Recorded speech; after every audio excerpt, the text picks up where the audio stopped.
नमस्कार। मैं माधुरी दीदी जी आपके समक्ष एक कहानी लेकर प्रस्तुत हूँ। जैसा कि हम सबको मालूम है कि बच्चों को कहानियाँ सुनना बहुत अच्छा लगता है। बच्चों को क्या, हम सभी को बहुत अच्छा लगता है। और खासकर जब कहानी हमें कोई प्रेरणा देती हो तो वो हमारे जीवन के लिए और ज़्यादा महत्वपूर्ण हो जाती है। जैसा कि हम सब जानते हैं कि जैसे सूर्य बिना किसी के कहे सभी को प्राण ऊर्जा देता है, जो मेघ है वो सभी पर अपना जो जल है वो बराबर बरसाता है, हवा सभी को ठंडक प्रदान करता है और सभी को जीवित रखता है। यहाँ तक कि जो फूल है वो भी अपनी महक सभी पर बरकरार रखती है एक समान। उसी प्रकार से गुरु भी होते हैं जो बिना किसी लालच के अपने शिष्यों को अंधकार से प्रकाश की ओर ले जाते हैं और उनकी भलाई के लिए सदैव लगे रहते हैं। अब गुरु और शिष्य की बात हुई है तो आपको तो समझ में आ ही गया होगा कि जो हमारी कहानी होगी वो गुरु और शिष्य पर आधारित होगी। ये तो हमें पता है कि प्राचीन काल से ही हमारे देश में गुरु और शिष्य की जो कहानियां हैं वो हमेशा से हमें प्रेरित करती है। ठीक है। और आज की जो हमारी कहानी है वो है गुरु दक्षिणा। ठीक है, गुरु और उनके शिष्य।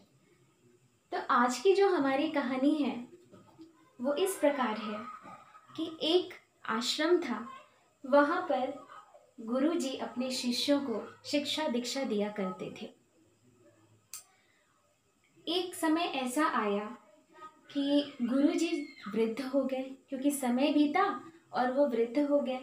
अब वृद्ध हो गए तो उनके समक्ष क्या था, एक बहुत बड़ी परेशानी। परेशानी क्या, क्योंकि अब उनको हिमालय में तपस्या करने जाना था।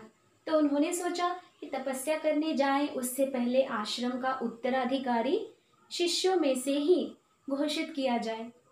लेकिन समस्या ये थी कि योग्य उत्तराधिकारी कौन है, इसके लिए क्या किया जाए।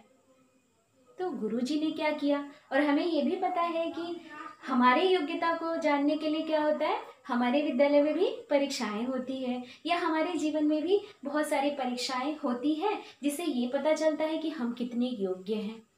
तो गुरुजी ने सोचा कि मुझे भी परीक्षा लेनी चाहिए। तो गुरुजी ने क्या किया, आश्रम में उनके दो बहुत ही चहेते शिष्य थे जिनको वो बहुत ज़्यादा मानते थे और उनको योग्य भी मानते थे। उन दोनों शिष्यों को गुरुजी ने एक दिन बुलाया। गुरुजी ने जब बुलाया, दोनों शिष्य आए, दोनों ने अपने गुरु को प्रणाम किया। गुरु ने आशीर्वाद दिया, लेकिन गुरु ने कहा कि आशीर्वाद तो दे रहा हूँ, लेकिन तुम दोनों से मुझे गुरु दक्षिणा भी चाहिए। अब शिष्यों ने कहा, गुरुदेव आप गुरु दक्षिणा में क्या मांगना चाहते हैं, आप जो चाहते हैं हम लोग आपको देंगे। गुरु ने क्या कहा कि ठीक है कि मैं गुरु दक्षिणा तुमसे मांगता हूँ। उन्होंने क्या किया, 2 मुट्ठी गेहूं अपने हाथ में उन्होंने रखा और एक मुट्ठी गेहूं एक शिष्य को दिया और फिर दूसरा वाला मुट्ठी दूसरे शिष्य को दिया।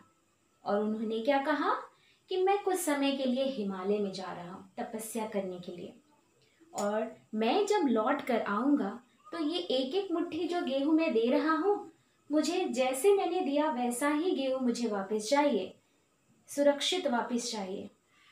तो शिष्यों ने कहा, जी गुरुदेव। दोनों ने अपने गुरु की आज्ञा का शिरोधार्य किया और गुरुजी वहां से चल दिए हिमालय की ओर। अब दोनों जो शिष्य थे वो गुरु को बहुत ज्यादा मानते थे, गुरु के प्रति समर्पित थे। एक जो शिष्य था वो गुरु को भगवान मानता था, तो दूसरा जो शिष्य था वो गुरु को ज्ञान का देवता मानता था। तो जो शिष्य गुरु को भगवान मानता था उसने क्या किया, उसने सोचा कि मैं इस पोटली को, जो गेहूं गुरुजी ने दिया था उसको पोटली में बांध करके उसको सुरक्षित उसको अलमारी में रख दूंगा और उसकी पूजा करूंगा। और उसने वैसा ही किया। जो एक मुट्ठी गेहूं गुरुजी ने उसको दिया था उसने पोटली बनाई और उसको बांधकर अलमारी में रख दिया और निरंतर उसकी पूजा करता था। जिस प्रकार वो गुरु की पूजा करता था, भगवान मानता था, वैसे ही क्या किया उसने, उस पोटली को भी भगवान की तरह पूजा। और जो दूसरा शिष्य था जो गुरु को ज्ञान का देवता मानता था, उसने क्या किया, उसको एक युक्ति सूझी। उसने क्या किया, जो गुरुकुल के पीछे एक खेत था वहां जाकर वो गेहूं को बो दिया। कुछ समय पश्चात जब गुरुजी वापस आए हिमालय से, तो उन्होंने क्या किया, दोनों शिष्यों को बुलाया। दोनों शिष्य जब आए तो गुरुजी ने कहा, लाओ मेरी गुरु दक्षिणा। तो पहला शिष्य जो गुरु को भगवान मानता था, उसने क्या किया, वो गेहूं वाली पोटली गुरुजी को दे दी। गुरुजी ने जब पोटली खोला तो क्या देखा, अरे गेहूं तो बिल्कुल सड़ गया था। गेहूं की हालत एकदम खराब हो गई थी और उसमें से दुर्गंध भी आ रही थी। तो गुरुजी ने क्या कहा, दूसरे शिष्य से कहा, तुम्हारी गुरु दक्षिणा कहाँ है? तो शिष्य ने कहा, गुरुजी आप मेरे साथ चलें। गुरुकुल के पीछे ले गया। गुरुजी ने जब देखा खेत में, क्या देखा, एकदम हरा भरा गेहूं था, वो उगाया था, लहलहा रहा था। तो गुरुजी ने क्या कहा कि मेरी गुरु दक्षिणा कहाँ है? तो शिष्य ने कहा, गुरुजी यही आपकी गुरु दक्षिणा है, लेकिन मुझे क्षमा कीजिए, आपने जो गेहूं मुझे एक मुट्ठी दिया था, मैं वही वाला गेहूं आपको नहीं लौटा सकता, इसके लिए मुझे माफ कर दीजिए। गुरु ने कहा, शिष्य असली गुरु दक्षिणा तो मुझे आज मिल गई है। सच्ची गुरु दक्षिणा, ये है मेरी सच्ची गुरु दक्षिणा। और वो बहुत प्रसन्न हुए और उन्होंने क्या किया, उस शिष्य को, जो गुरु को ज्ञान का देवता मानता था, उसको आश्रम का उत्तराधिकारी घोषित कर दिया, क्योंकि उसके अंदर वो योग्यता थी। उसने गुरु के ज्ञान को क्या किया, उपयोग में लाया, गुरु के ज्ञान का प्रचार प्रसार किया। इसीलिए हम क्या कहेंगे कि सच्ची गुरु दक्षिणा है कि गुरु से जो भी ज्ञान प्राप्त हुआ है उसका उपयोग करें और उसको प्रचार प्रसार करें, उसका उपयोग करके सही तरीके से दूसरों के जीवन में भी प्रकाश लाएं। गुरु दक्षिणा का अर्थ है कि गुरु के प्रति समर्पण।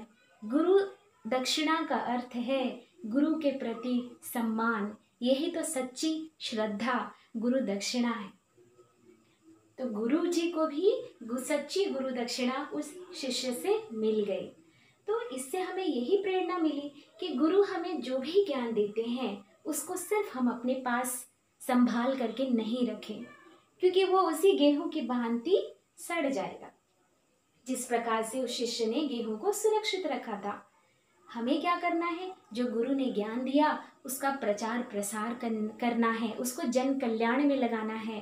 तभी क्या होगा, वो ज्ञान सभी के लिए उपयोगी होगा, ना केवल हमारे लिए बल्कि सभी के लिए, क्योंकि सच्ची गुरु दक्षिणा यही है।